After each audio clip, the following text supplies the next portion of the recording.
Langsung ya Mbak ya? Iya Bapak, langsung Bapak. Oke, bismillahirrahmanirrahim. Assalamualaikum warahmatullahi wabarakatuh. Waalaikumsalam warahmatullahi wabarakatuh. Selamat siang, salam sejahtera untuk kita semua. Bapak Ibu sekalian, alhamdulillah, syukurillah, ala nikmatillah, wala haula, wala quwata illa billah amma ba'd. Kita dipertemukan siang hari ini pada kesempatan hari Ahad 9 Oktober 2022 ya, dalam kegiatan program pendidikan apa ya, PKPA, program pendidikan K-nya apa ya? Khusus Kemahiran, ya? program pendidikan khusus profesi advokat. Oh, ya, khusus ya.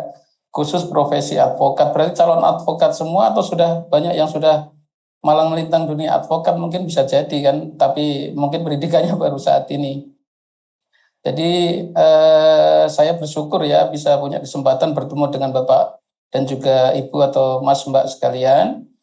Pada kesempatan siang hari ini tentu kami sifatnya ini hanya sharing, dan nanti bisa jadi Bapak Ibu, Mas Mbak punya juga pengalaman terkait dengan penyelesaian sengketa ekonomi syariah.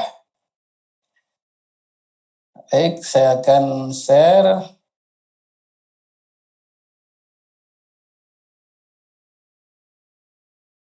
Jadi sengketa ekonomi syariah ini memang lahir setelah adanya Undang-Undang Nomor 3 2006. Ya. Sebelumnya saya perkenalkan dulu, nama saya Sapuan, singkat ya. Asal dari Blora, tepatnya di Kecamatan Cepu, dan saat ini selaku Wakil Ketua Pengadilan Agama Magelang. Di Jawa baru Pak, Ibu, atau Mas Mbak, saya sudah 14 tahunan di Papua, di Maluku Utara, Madura, jadi baru masuk di Jawa ini. Kemudian saya pendidikan menengah ada di Papua, di Kota Sorong, kemudian melanjutkan di Universitas Muhammadiyah Malang, dan Jayabaya untuk strata 2-nya. Baik, itu perkenalan singkat. Istri 1, anak 1. Istri kok pakai sebut 1 ya? Istri harusnya sebut nama aja ya. Kemudian saya juga mau mengenal juga Bapak Ibu sekalian. Boleh dong dinyalain ininya, videonya biar kelihatan ya. Ya begitu, biar terang benderang. Kalau saya minta berkenalan satu persatu tentu terlalu lama ya, karena waktu kita 1 jam. Saya akan mencoba memilih Bapak Ibu sekalian, Mas Mbak sekalian untuk berkenalan, sehingga saya mau minta orang yang terpilih akan memperkenalkan dirinya. Nah, coba kita acak ya. Mana tadi? Bentar ya. Saya buka dulu erek-ereknya. Oke. Sudah terlihat ya Bapak Ibu? Izin? Suara Sudah suara. Bapak, sudah terlihat. Oke, terlihat. Kemudian yang kedua, untuk peserta yang hadir ini saya hitung 17, sudah betul apa belum ya? Betul Bapak. Oke, saya acak ya untuk nanti kenalan nama, asal, dan juga ini apa namanya, goals atau tujuan untuk mengikuti pelatihan ini. Oke, kita acak 1, 2, 3. Pak siapa? Iya, Pak Mas Arya atau Pak Arya ini. Monggo silahkan. Perkenalan dulu. Biar ketahuan aja yang kosong tidak ada orangnya. Jangan sampai tidak ada orang, ini kan nggak ada videonya nih. Mas Arya mana? Arya Duta, Mas Arya Duta. Atau Pak Arya Duta. Ada didengar suara saya?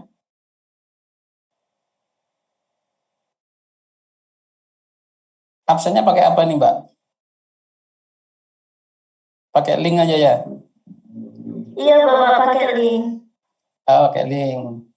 Oke, satu kali lagi. Mudah-mudahan ada yang nyantol ini ya. Ada orangnya.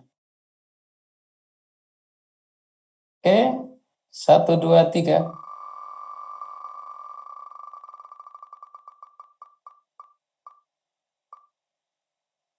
Mas Ian atau Pak Ian, silakan. Ada nggak? Jangan sampai nggak ada semua ini. Silakan perkenalan Mas Ian. Ada, alhamdulillah, masya Allah. Silakan Pak. Ya, Pak, nama saya Ian dari Purworejo, Pak.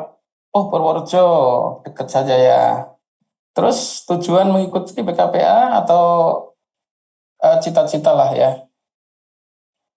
Ini menjadi Ya? menjadi pengacara, Pak. Oh, menjadi pengacara pasti itu ya. Siap. Oke. Baik, kita langsung ada kepada materi ya. Lanjutkan pada power slideshow tadi. Sudah terlihat ini ya. Baik.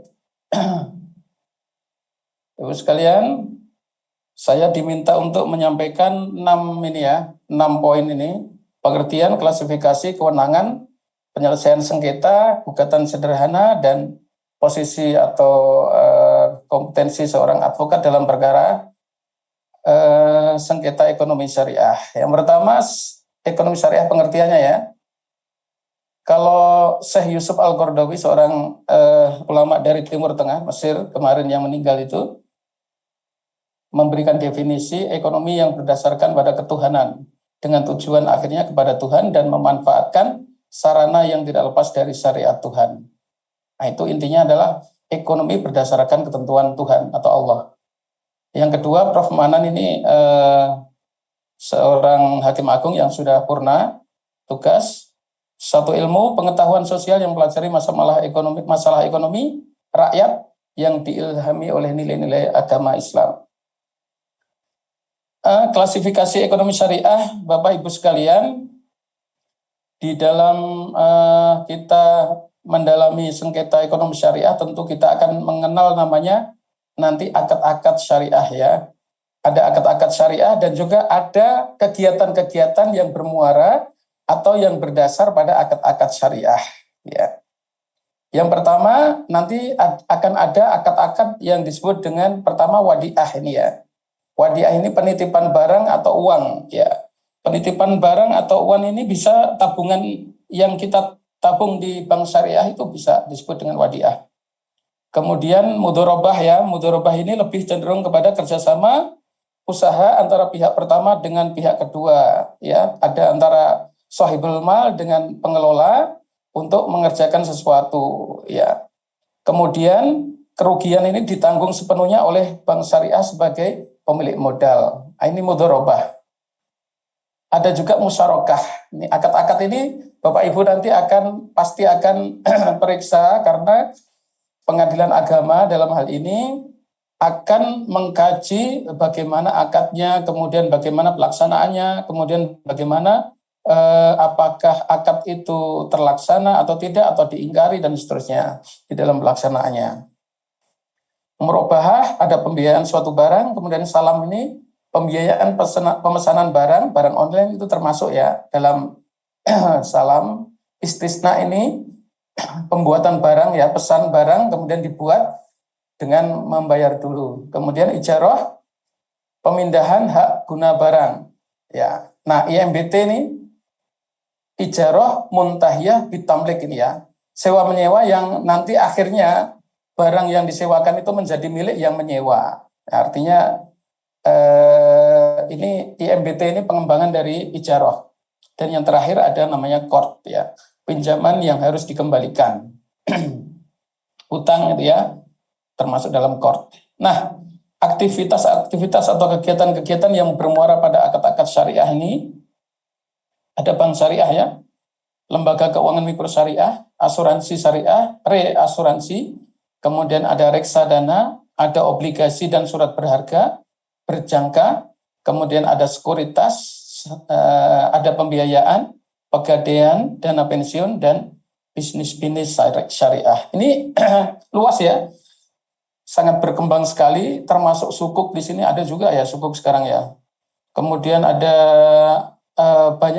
banyak sekali ya aktivitas-aktivitas yang saat ini mungkin menurut belum sampai kepikiran tentang diajukannya perkara ini ketika terjadi prestasi maupun perbuatan melawan hukum di pengadilan agama. Dan perlu Bapak Ibu ketahui juga pengadilan agama juga belum semuanya hakim memiliki sertifikat sebagai hakim ekonomi syariah itu. Kemudian kewenangan ini ya, muara daripada sebuah pengajuan gugatan tentu kita berbicara kewenangan dulu ya. Dan ini kalau kita bicarakan kewenangan berarti kewenangan secara absolut ya, yang dimiliki antar peradilan ya. Antar peradilan berarti jika itu diajukan bukan pengadilan yang memiliki kewenangan absolut, maka akan otomatis batal demi hukum karena tidak mungkin diadili di sana. Walaupun diadili, maka putusannya juga tidak punya kekuatan hukum.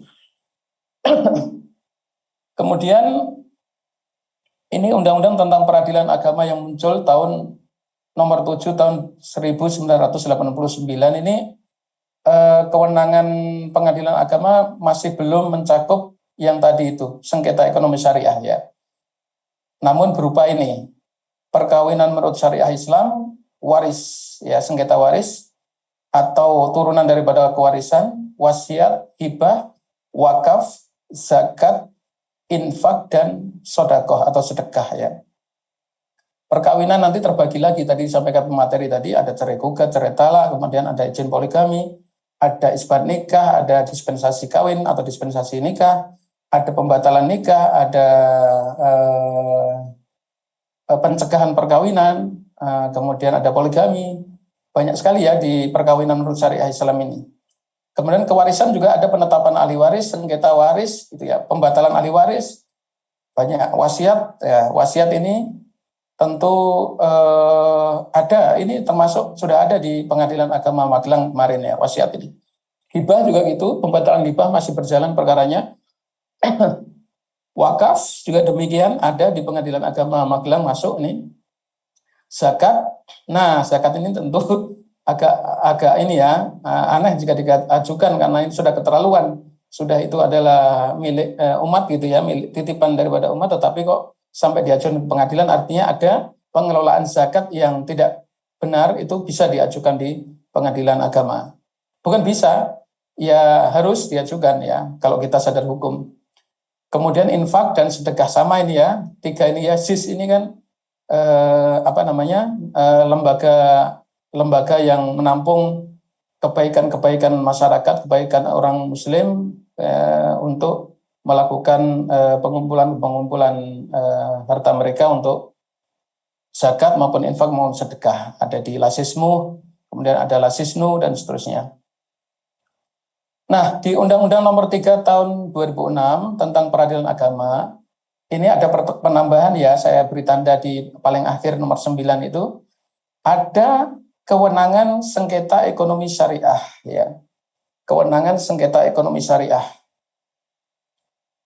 Namun perlu Bapak Ibu ketahui bahwa tidak secara langsung dengan adanya Undang-Undang Nomor 3 Tahun 2006 ini para pihak itu mengajukan perkaranya di pengadilan agama. Kenapa demikian? Karena ada satu, yaitu ini sejarahnya ya, ada satu undang-undang, yaitu Undang-Undang Perbankan Syariah, itu Undang-Undang Nomor 21 Tahun 2008. Ini tadi saya yang dari awal nih ya, ini Undang-Undang Nomor 3 tadi diundangkannya sengketa kewenangan ekonomi syariah itu ada di PA, tetapi di Undang-Undang Perbankan Syariah, Undang-Undang Nomor 21 Tahun 2008, Pasal 55 Ayat 2 itu mengandung namanya choice of forum ya. Cara memilih pengajuan perkara itu di mana berdasarkan akad yang dilakukan. Saya bacakan ya di ayat keduanya, nanti Bapak Ibu saya berikan materi lengkap dengan semua undang-undang yang berkaitan dengan ini. Di ayat 2-nya, dalam hal para pihak telah memperjanjikan penyelesaian sengketa selain sebagaimana dimaksud pada ayat 1, penyelesaian sengketa dilakukan sesuai dengan isi akad. Kalau akadnya misalnya nanti sengketanya kita di PN, ya, berarti pengajuannya di PN gitu. Nanti kalau ada sengketa kita ke PA, ya, maka nanti akan diajukan di PA. Nah, berarti ada dualisme kewenangan ya, boleh PA, boleh PN, namanya choice of forum. Nah, di tahun 2012 diajukan perkara permohonan ke MK, perkaranya nomornya 93 PUU 10 2012 dan diputus pada 29 Agustus 2013. MK membuat putusan yang menyatakan bahwa penjelasan pasal 55 ayat 2 Undang-Undang nomor 21 tahun 2008 tentang perbankan syariah bertentangan dengan Undang-Undang Dasar Negara Republik Indonesia tahun 1945 dan tidak mempunyai kekuatan hukum yang mengikat. Artinya membatalkan ataupun melakukan penekanan bahwa undang-undang tadi, ayat 2 tadi, pasal 55 ayat 2 tadi, bertentangan dengan Undang-Undang Dasar Negara Republik Indonesia. Apa yang ditentang? Karena prinsip-prinsip syariah itu kemudian undang-undangnya, Undang-Undang nomor 3 tahun 2006, kemudian disempurnakan dengan Undang-Undang nomor 3 tahun nomor 50 tahun 2009, yang ini tadi, Undang-Undang terakhir tentang peradilan agama, itu sudah menyebutkan secara jelas bahwa sengketa yang berdasarkan akad-akad syariah, maka pengajuannya hanya di pengadilan agama. Jadi sudah final dan tidak bisa ada choice of forum atau pengajuannya di pengadilan lain selain pengadilan agama. Suara saya masih bisa terdengar atau sudah hilang? Masih terdengar, Bapak. Terdengar, Pak. Dengar. Ya, sambil minum ya. Monggo, Pak. Baik, lanjut ya. Nah, ini ada kekhasan ya. Peradilan agama ini memang peradilan yang sudah turun-temurun dari zaman peradilan Serambi dulu di masjid-masjid dan seterusnya. Sejarahnya panjang sampai dengan kemerdekaan dan sampai dengan sekarang, yang dulunya di Kementerian Agama sejak 2004. Empat peradilan berada di bawah Mahkamah Agung Republik Indonesia, itu peradilan agama menjadi bagian satu atap Mahkamah Agung Republik Indonesia. Sehingga ada kekhasan di pengadilan agama itu, beberapa undang-undang atau sumber hukumnya itu berdasarkan kekhususan atau asas personalitas keislaman. Sumber hukum pokok tentu dalam sengketa ekonomi syariah ini ada Al-Quran dan hadis. Kemudian sumber hukum sekunder atau istinbat hukum dari sekunder dari Al-Quran dan hadis tadi adalah adanya ijma ya, qiyas, istidlal, maslahah wal mursalah, istihsan, istishab, dan urf. Ya. Ini saya kira kita nggak perlu pelajari sampai dalam ya, ini bukan kajian usul fiqh ini ya. Bapak Ibu cukup mengetahui aja tentang kaidah-kaidah sumber hukum yang berupa istinbat hukum ini. Artinya kalau itu tidak ada di Al-Quran dan hadis, maka kita kembali ke fikih ya. Fikih itu pemahaman atau istinbat hukum. Nah, untuk sumber hukum undang-undang dan peraturan, nanti kalau ada yang ketinggalan bisa ditambahkan ya. Mungkin saya kurang memasukkan aturan-aturan tentang sengketa ekonomi syariah. Yang pertama, Undang-Undang nomor 3 tahun 2006 tadi, yang diperbarui dengan perubahan kedua dari Undang-Undang nomor 7 tahun 89, yaitu dengan Undang-Undang nomor 50 tahun 2009 tentang peradilan agama. Yang kedua, Undang-Undang yang nomor 19 ya, Undang-Undang nomor 19 tahun 2008 tentang SBSN. Apa itu SBSN, Bapak Ibu? Surat Berharga Syariah negara SBSN ya. Nah ini nanti kalau ada giro cek dan sebagainya itu ada di situ. Undang-Undang Nomor 21 tahun 2008 tentang perbankan syariah tadi. Kemudian ada kompilasi hukum Islam ya, ada di sini tadi saya bawa ya. Ini disusun oleh teman-teman dari Mahkamah Agung, khususnya Badan Peradilan Agama. Ini juga kawan-kawan seangkatan saya juga ikut menyusun ini yang lulusan-lulusan dari Madinah dan Mesir. Ini diambil dari fikih-fikih klasik yang berupa kaidah-kaidah tadi akad, kemudian ada perniagaan, kemudian ada tentang berbagai kaidah-kaidah syariah terkait dengan muamalah yang berlaku di zaman Rasulullah maupun zaman para sahabat, maupun yang kekinian ya, yang mutahaditsah gitulah, yang sesuatu yang kekinian begitu ya. Nah, ini Bapak Ibu bisa download nanti ya, kompilasi hukum ekonomi syariah ini ada di share di Google juga ada itu di PDF-nya itu insya Allah di Mahkamah Agung ada sepertinya. Nah, itu kaidah-kaidah yang memang diambil dari tadi ya istinbat hukum dari para ulama-ulama kita. Ada jurisprudensi ya, putusan-putusan yang sudah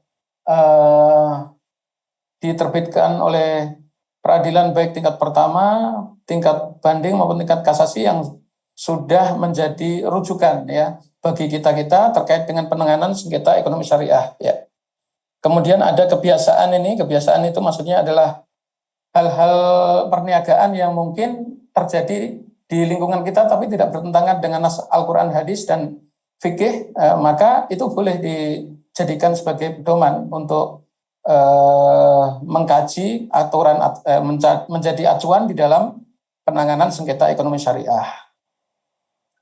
Kemudian ada fatwa Dewan Syariah Nasional Majelis Ulama Indonesia. MUI sudah mengeluarkan banyak fatwa ya tentang trading, tentang saham, tentang sukuk dan seterusnya itu ada. Bapak Ibu bisa mencari itu di website MUI itu ada secara berurutan itu tentang apa saja itu fatwa DSN-nya. Dan khusus untuk transaksi ekonomi syariah ini, sengketa ekonomi syariah ini juga dari fatwa DSN MUI juga sudah beberapa fatwa dikeluarkan atau difatwakan gitu ya. Kemudian hakim bersertifikat ini ya, Mahkamah Agung telah mengeluarkan ini perma ya nomor 5 tahun 2016 tentang sertifikasi hakim ekonomi syariah. Jadi untuk secara aturan ya, secara legalitas yang berhak untuk menangani sengketa ekonomi syariah adalah mereka yang sudah memiliki sertifikat hakim ekonomi syariah. Namun demikian, kalau di pengadilan itu belum ada sama sekali yang bersertifikat, maka sebagaimana kaidah hakim dianggap tahu tentang hukum ya. Ius novit ya. Maka hakim itu tetap walaupun belum bersertifikat bisa mengadili perkara ekonomi syariah ya. Ini contoh sertifikatnya, saya tahun 2022 ya, ada 3 tahap kita pendidikan, kemudian telah memiliki sertifikat hakim ekonomi syariah. Nah, penyelesaian sengketa ya, ada 2 penyebab sengketa ekonomi syariah ini. Yang pertama adalah wan prestasi, tadi sudah sempat dibahas ya oleh Ibu pemateri yang sebelumnya tentang bukti-bukti di persidangan ya. Wan prestasi ini ada di pasal 1243 KUH Perdata ya. Bisa nanti dilihat, ini berasal dari bahasa Belanda ya. Artinya prestasi yang buruk atau tidak menepati janji. Seperti itulah gampangnya ya. Ingkar janji itu. Kemudian yang kedua, ada namanya perbuatan melawan hukum. Perbuatan melawan hukum dengan wan prestasi menjadi syarat utama sengketa dalam perkara ekonomi syariah. Kemudian dari segi pengajuannya, sengketa ini bisa ajukan dengan proses litigasi maupun non litigasi. Litigasi ya di pengadilan, ya. Non litigasi ya di luar pengadilan, ya. Ini lihat aja di seluruh peraturan perundang-undangan berkaitan dengan kompetensi peradilan agama dan ekonomi syariah, ini prosedur tentang litigasinya. Kemudian untuk non litigasinya, maka mengikuti Undang-Undang Nomor 30 Tahun 99 tentang arbitrase dan alternatif penyelesaian sengketa di luar pengadilan, ya. Untuk di prosedur litigasi di pengadilan, ini hukum acara ada dua, ya. Yang pertama adalah acara biasa, itu dengan di HIR dan Perma 14 tahun 2016 dan juga jurisprudensi. Nah, yang kuning ini yang biasa dilakukan di sengketa ekonomi syariah, yaitu Perma nomor 14 tahun 2016 tentang penyelesaian sengketa ekonomi syariah. Ya, Perma nomor 2 tahun 2015 tata cara penyelesaian gugatan sederhana, dan Perma nomor 4 2019 tentang perubahan nomor 2 tahun 2015. Bedanya begini Bapak Ibu. Kalau di Perma nomor 2 tahun 2015 jumlah kerugian itu maksimal sampai dengan 200 juta, ya. Tetapi kalau di Perma nomor 4 tahun 2019 itu sampai dengan 500 juta bisa diajukan di pengadilan agama. Dasar hukum Undang-Undang Nomor 30 Tahun 99 tadi, ya. Untuk arbitrase tadi yang non litigasi itu nanti ada arbitrase, ada mediasi, konsultasi, konsiliasi dan penilaian ahli. Ini yang di luar persidangan, ya. Gugatan sederhana. Ini kita langsung fokus masuk pada gugatan sederhana. Ini PA Magelang juga sudah mau masuk gugatan sederhana nih tentang pembiayaan, dan tahun 2018 dan 2019 juga ada masuk perkara tentang wan prestasi. Beberapa materi perubahan dalam Perma nomor 4 tahun 2019. Nah, nilai gugatan sebagaimana saya sampaikan tadi itu maksimum menjadi 500 juta, ya. Ini di wan prestasi atau PMH pasal 1 ayat 1 junto pasal 3 ayat 1. Kemudian tidak berlaku lagi batas domisili dapat diajukan kepada tergugat dengan wilayah domisili berbeda dengan menunjuk kuasa hukum, ya, dengan menunjuk kuasa hukum. Kemudian perluasan definisi kuasa hukum. Nah, ada kuasa insidentil itu, ya. Kemudian biro hukum perusahaan juga bisa, termasuk kuasa hukum pasti bisa, ya. Kemudian untuk menjamin efektivitas adanya sita jaminan dan prosedur unmanning dimasukkan juga di dalam pasal ini, Perma nomor 4 2019. Nah, karena di Perma 1 2019 itu ada, ini di bawah ini, ada persidangan elektronik, tadi sudah disinggung juga, tentang bukti elektronik, ya, bagaimana bukti elektronik itu harus dilegalisasi oleh lembaga yang berwenang. Kalau dia diakui menjadi bukti permulaan, ketika diajukan itu menjadi bukti permulaan, dan ketika dia diakui maka menjadi bukti yang sempurna dan mengikat atau menjadi akta sebanding dengan akta autentik. Jadi misalnya tadi disampaikan, ya, ada chatting di cerai gugat, misalnya ada didalilkan suaminya chatting dengan wanita lain atau berfoto, kemudian bukti itu sudah ditempel materai, kemudian dinasegelen pos, kemudian diajukan. Nah, itu baru permulaan. Kemudian ditanyakan kepada tergugat misalnya, apa betul ini fotonya saudara ini? Betul, Pak. Nah, itu sudah menjadi bukti yang sempurna dan mengikat, ya. Tetapi kalau bukti permulaan tadi dibantah, maka harus dibuktikan oleh pihak penggugat tentang keaslian atau kebenaran bukti tersebut.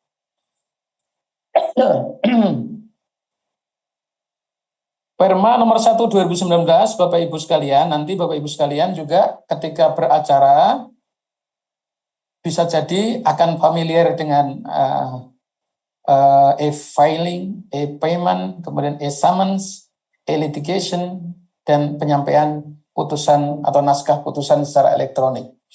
E-filing itu pendaftarannya ya, melakukan dengan kalau advokat itu disebut sebagai pengguna terdaftar, dia mengupload di aplikasi langsung, tidak perlu datang ke pengadilan. E-payment, pembayarannya secara virtual melalui rekening akun virtual kami.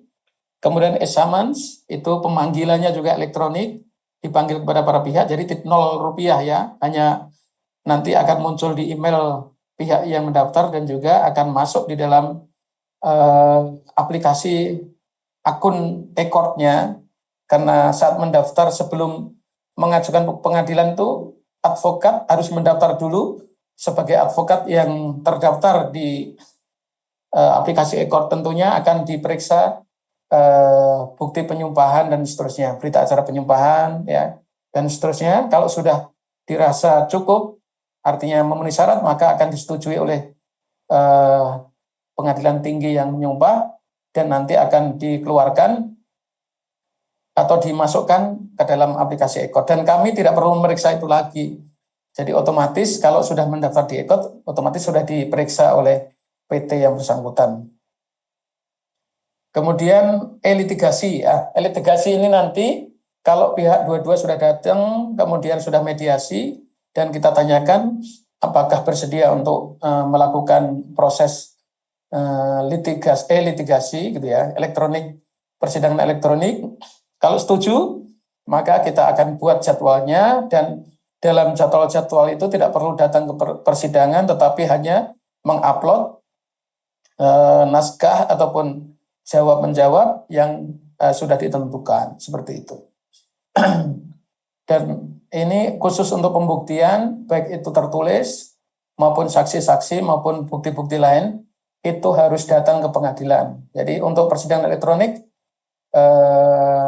pemeriksaannya secara langsung ya di persidangan, kecuali pemeriksaan saksi yang berada di luar wilayah yurisdiksi kita, itu bisa kita lakukan dengan elektronik. Misalnya ada saksi yang jauh ya, di Papua sana atau di mana, di Maluku atau di mana yang pulau-pulau jauh, kita ketika untuk membiayai terlalu mahal, maka cukup kita mengajukan dari pihak sini, pihak yang akan mengajukan saksi itu mengajukan ke pengadilan untuk diperiksa secara elektronik, lalu kita akan minta bantuan dari pihak sana untuk menyediakan fasilitas telekonferensi. Nah, itu sekarang sudah mudah seperti itu.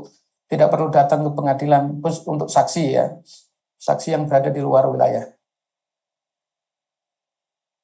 Nah, ini alurnya ya. Alur gugatan sederhana ini agak rumit ya ini. Bisa dibaca nggak ini Bapak Ibu? Atau masih Terbaca, Pak. terbaca ya?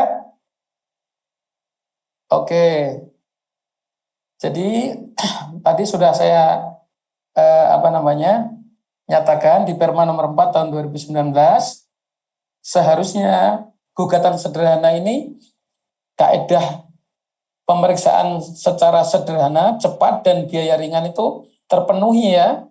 Kenapa? Karena prosesnya sangat simpel ya, tidak seperti persidangan biasanya. Nah, perbedaannya di mana kita lihat di sini. Pendaftaran, mengisi formulir pendaftaran ya, kemudian pemeriksaan berkas, diperiksa dulu ya berkasnya oleh panitera perdata, kemudian oleh panitera kita ini, panitera pengadilan, kemudian kalau sudah selesai, maka kalau sudah benar dilanjutkan dengan pendaftaran, tetapi kalau masih ada yang kurang, maka dikembalikan dulu ya sebelum didaftar, jangan sampai bolak-balik gitu. Dikembalikan supaya diperbaiki, setelah itu baru masuk pendaftaran melalui bank yang sudah ditunjuk. Nah, setelah adanya pendaftaran tentu di majelis akan ditetapkan, dan di sini tidak majelis ya diperiksanya, pemeriksaannya dengan hakim tunggal ya, dengan hakim tunggal. Ini ada tulisan majelis hakim ini kurang tepat ini ya. Hakimnya hakim tunggal yang ditunjuk, kemudian panggilan menunggu panggilan maksimal 2 hari. Maksudnya setelah mendaftar tidak boleh lebih dari 2 hari, itu harus segera dipanggil ya. Lalu Proses persidangan maksimal 25 hari oleh hakim tunggal. Oh sorry, ini sudah betul ini. Tadi saya kira muter ke sini ya. Jadi dari sini ya, ke bawahnya dari panggilan sidang, ini dari sini Bapak Ibu. Lalu ke sini ya. Proses persidangan maksimal 25 hari dengan hakim tunggal ya. Satu orang aja. Kemudian kalau sudah selesai diperiksa dan diputus, maka kalau tidak ada keberatan, otomatis sudah berkekuatan hukum tetap. Tetapi kalau ada keberatan, maka ada upaya hukum. Ya. Nah, pendaftaran upaya hukum ini jangan lebih dari 7 hari setelah diucapkan putusan tersebut ya.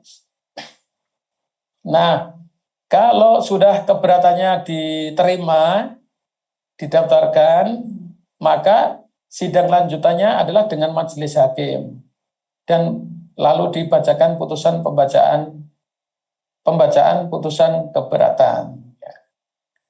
Jadi ini bedanya tadi ya, satu persidangannya itu hakim tunggal, kemudian upaya hukumnya tadi bukan banding ya, bukan kasasi, bukan PK dan seterusnya, baik yang biasa maupun yang luar biasa, tetapi ini keberatan ya, namanya keberatan. Nah, setelah keberatan itu nanti yang meriksa adalah majelis gitu ya. Nah, ini catatan pentingnya, maksimal nilai gugatan 500 juta, para pihak berdomisili di daerah hukum yang sama, hanya perkarawan prestasi dan atau perbuatan melawan hukum, prosedur sederhana tanpa tuntutan, profesi, eksepsi, konvensi, intervensi, replik, duplik, atau kesimpulan, upaya hukumnya hanya keberatan dan menghadiri secara langsung atau dengan didampingi kuasa. Jadi gini, ini maksudnya prosedurnya sederhana itu juga tidak ada eksepsi, provisi, kemudian rekonvensi, intervensi, replik, duplik, nggak ada. Jadi cuma jawaban langsung pembuktian. Jadi pembacaan gugatan, jawaban langsung pembuktian. Seperti itu. Nanti bisa dibaca di Perma nomor 4 tahun 2019 ini. Ya, ini sudah saya bahas tadi sebagian ya. Tapi ada nomor 2 ini, penggugat dan tergugat terdiri dari satu orang kecuali memiliki kepentingan hukum yang sama. Misalnya ada koperasi dan sebagainya, ini bisa lebih dari satu orang ya. Tergugat diketahui tempat tinggalnya. Tergugat harus diketahui ya tempat tinggalnya. Penggugat dan tergugat berdomisili di daerah hukum pengadilan yang sama. Sama-sama berdomisili di daerah yang sama ini ya. Nanti tergantung mau menggunakan wilayah hukum yang mana, daerah hukum yang mana. Yang penting sama ya. Dalam hal penggugat berada di luar wilayah hukum tempat tinggal tergugat, penggugat harus menunjuk kuasa hukum yang beralamat di wilayah hukum tergugat. Nah, misalnya tergugatnya ada di tempat lain, atau dalam hal ini dulu transaksinya ada di bank ataupun di kanca mana, maka bisa menunjuk ini kuasa hukum untuk mengajukannya di wilayah hukum tergugat yang mewilayahi tergugat. Bisa diajukan ya teknis pengajuannya tertulis maupun lisan, kemudian diajukan secara langsung ke bagian pendaftaran atau melalui elektronik. Dalam mengajukan gugatan, penggugat dapat mengisi belangko gugatan yang disediakan oleh pengadilan. Inti daripada gugatannya adalah identitas para pihak, penggugat dan tergugat, kemudian penjelasan ringkas duduk perkara atau biasa kita kenal dengan posita, dan juga ada tuntutan namanya petitum ya. Jadi antara posita dengan petitum upayakan sama ya. Yang diminta dengan jumlah yang antara yang dijadikan posita, kejadian dalam duduk perkara itu, kejadian-kejadiannya dalam posita dengan tuntutannya harus sama. Jangan sampai ada di dalam duduk perkara tetapi tidak dituntut di dalam tuntutan. Nah, ini akan menjadi cacat. Kemudian gugatan dilampiri alat bukti tertulis yang sudah dilegalisasi atau dinaseglen. Ya. Ini pasti ini ya. Tadi sudah disampaikan materinya. Jam berapa ini? Oh, sudah 45 ya. Saya percepat ya. Pemeriksaan berkas ini mungkin teknis ya, nggak perlu ini. Pemeriksaan pendahuluan, Hakim memeriksa syarat gugatan sederhana, hakim menilai sederhana atau tidak pembuktiannya. Kemudian kalau tidak termasuk gugatan sederhananya, maka membuat penetapan, menyatakan gugatan bukan gugatan sederhana, memerintahkan perkara dicoret dari daftar perkara, dan memerintahkan mengembalikan sisa biaya perkara. Jadi nanti akan diperiksa oleh hakim ya, apakah ini gugatan sederhana apa tidak. Kalau dia lebih dari 500 juta misalnya kan sudah bukan itu. Terhadap penetapan tersebut tidak dapat diajukan upaya hukum. Jadi bisanya ya diajukan, jangan gugatan sederhana ya. Sama tadi ya, di tabel tadi sudah saya jelaskan. Upaya damai Perma 1 2016, kalau dua-dua datang sidang pertama, tentu dilaksanakan mediasi ya, sebagai perbaikan ataupun bukan perbaikan ya, penyempurnaan dari Perma nomor 1 tahun 2008 ya. Dalam hal tercapai perdamaian, hakim membuat putusan akta perdamaian yang mengikat para pihak.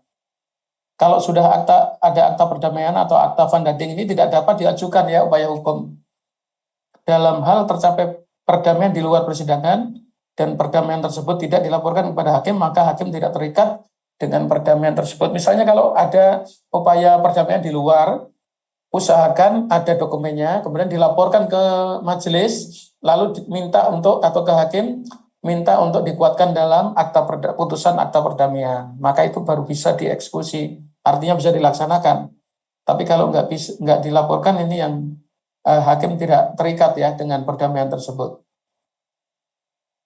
Seperti tadi yang saya sampaikan, jika tidak tercapai perdamaian maka dibacakan gugatan lalu dilanjutkan dengan jawaban. Nah, dalam proses pemeriksaan gugatan sederhana ini tidak dapat diajukan tuntutan provisi ya, eksepsi, rekonvensi, intervensi, replik, duplik, ataupun kesimpulan. Ya, langsung jawaban, langsung pembuktian.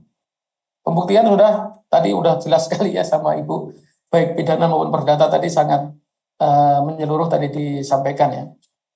Nah, nanti putusan dalam gugatan sederhana ada beberapa macam ya. Pertama, putusan gugur. Kalau sidang pertama saja satu kali sidang pertama tidak hadir tanpa ada alasan yang sah, maka gugatan diputus dengan perkara digugurkan ya.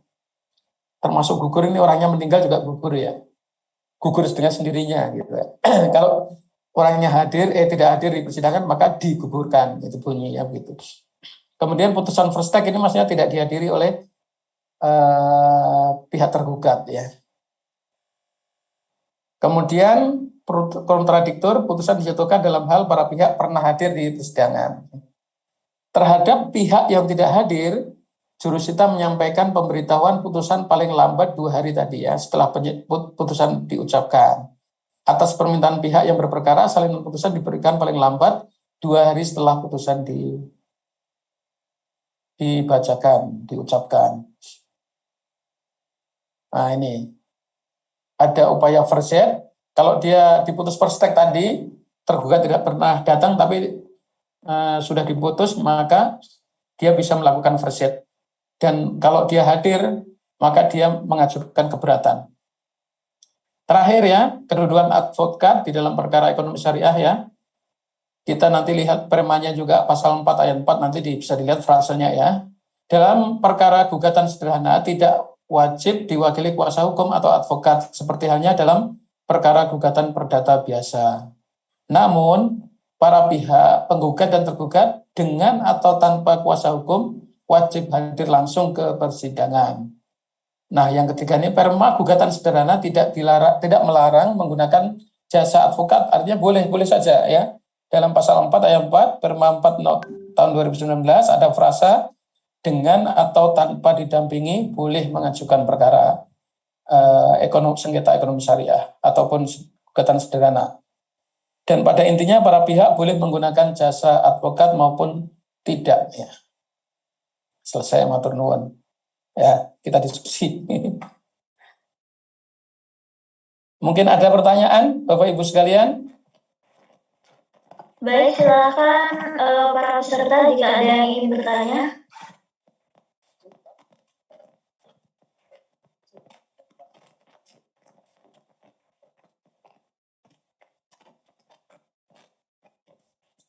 Ini antara dua ya. Bertanya, Pak. Video saya dari tadi tidak kelihatan toh, Mbak? Tidak, Bapak. Wah, kok kepencet ya? Ya, monggo silakan. Mau bertanya, biasanya kasus ekonomi syariah apa Pak yang paling sering ada kalau di Magelang Pak? Terima kasih. Ya, satu ada gugatan sederhana terkait dengan wan prestasi, Pak. Itu kejadiannya juga bukan di sini, Pak, tapi di bukan kejadian anunya, lokusnya itu untuk akadnya itu dilaksanakan di Jogja. Akad pembiayaan biasanya dan hak tanggungannya atau objek yang dijadikan tanggungan itu ada di sini, di Magelang. Makanya diajukannya di sini. Jadi ketika dia meminjam, kemudian biasanya wan prestasi itu kan ada wan prestasi itu dia bisa saja memenuhi, tidak memenuhi sama sekali, maksudnya tidak bayar sama sekali, misalnya kalau kredit.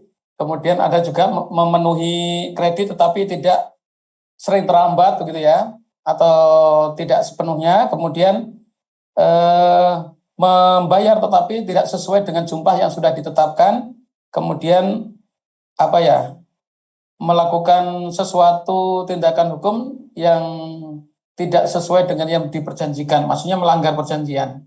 Nah, itu dua perkara yang sudah masuk 2018 dan 2019 itu rata-rata itu, termasuk yang akan masuk kemarin sudah konsultasi itu seperti itu, Mas. Jadi di BPRS biasanya, Bank Perkreditan Rakyat Syariah ya, itu bisa diajukan di sini. Baik Pak, terima kasih. Siap. Pak Jody dari mana nih? Dari fresh graduate dari Unima Pak. Wah, fresh graduate dari Unima ya. Siap. Mungkin ada lain lagi Bapak Ibu? Ini antara dua ini. Sudah jelas atau semakin kabur ini, terlalu mepet ya waktunya ya. Bolehlah Bapak Ibu bisa bertanya mungkin atau sharing mungkin terkait dengan ini hal baru memang untuk sengketa ekonomi syariah ini, dan tidak semua pengadilan selalu ada perkara yang masuk gugatan sederhana ini.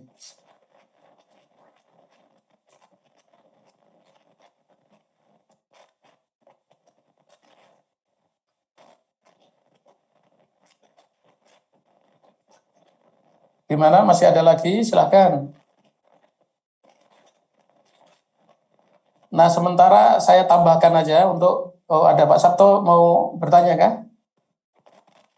Izin Pak, terkait dengan maraknya ekonomi syariah yang ada di masyarakat sekarang ini mungkin yang menjadi permasalahan, tapi ternyata masih banyak dari pihak perbankan maupun pelaku ekonomi itu masih mengajukan akad sederhana di pengadilan negeri.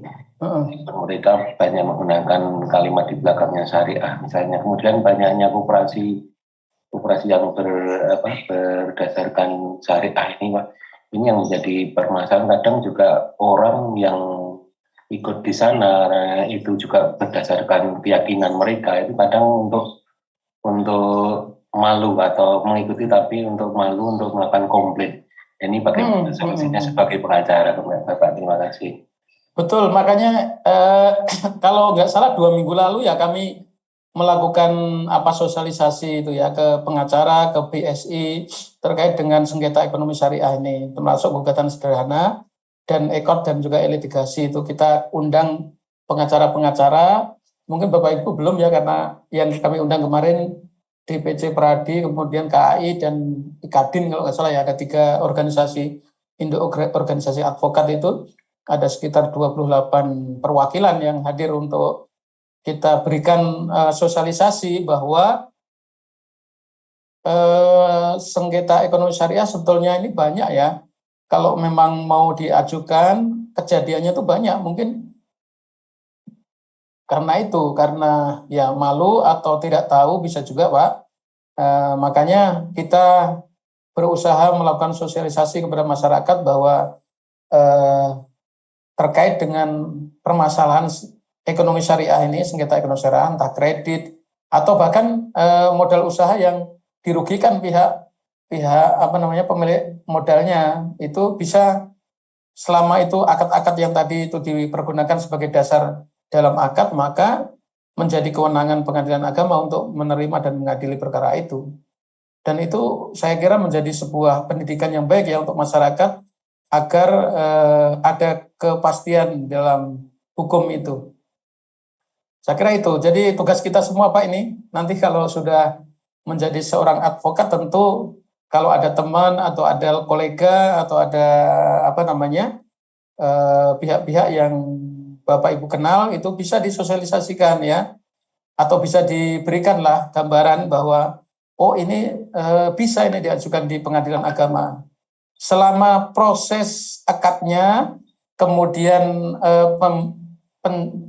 jaminan itu diberikan sesuai dengan aturan yang berlaku, itu bisa kita lakukan. Karena ada juga perkara kita yang masuk itu prosedur untuk pemberian kreditnya itu tidak sesuai dengan prosedur yang berlaku. Misalnya hak tanggungannya atau jaminannya itu milik orang lain, tetapi tidak ada APHT dan seterusnya, sertifikat hak tanggungan dan SHT yang terakhir itu kalau tidak ada itu bahaya ya.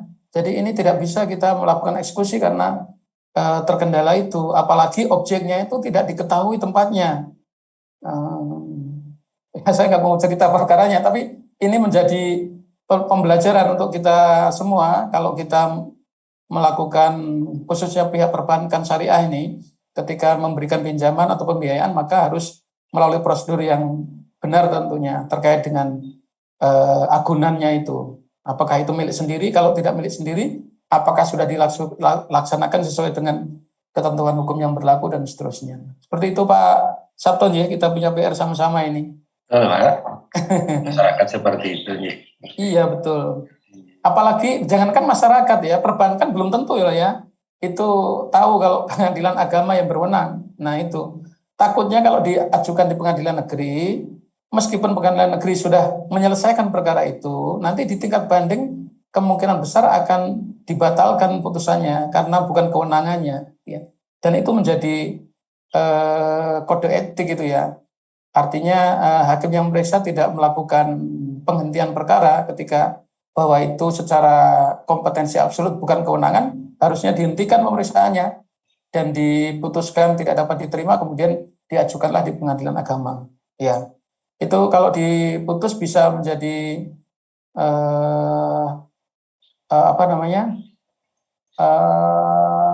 pelanggaran kode etik ya, pelanggaran kode etik. Terima kasih Bapak. Terima kasih. Siap Pak Sabto. Dari mana Pak Sabto ini? Dari Purworejo Bapak. Wah, Purworejo banyak ya sini.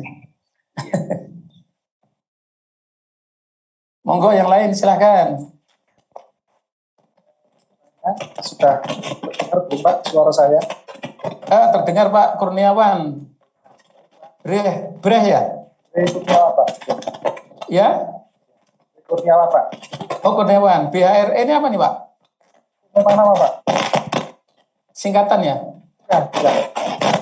Oh saya dulu di Papua itu ketemu orang Magelang sini, ternyata orang ini Garjo ya, Tegalrejo. Istrinya orang asli Papua, itu anaknya dikasih nama Breh, tapi namanya Breh Ezra gitu. Ya silahkan Pak Breh Kurniawan. Breh. Apa kendala ini ya suara ya?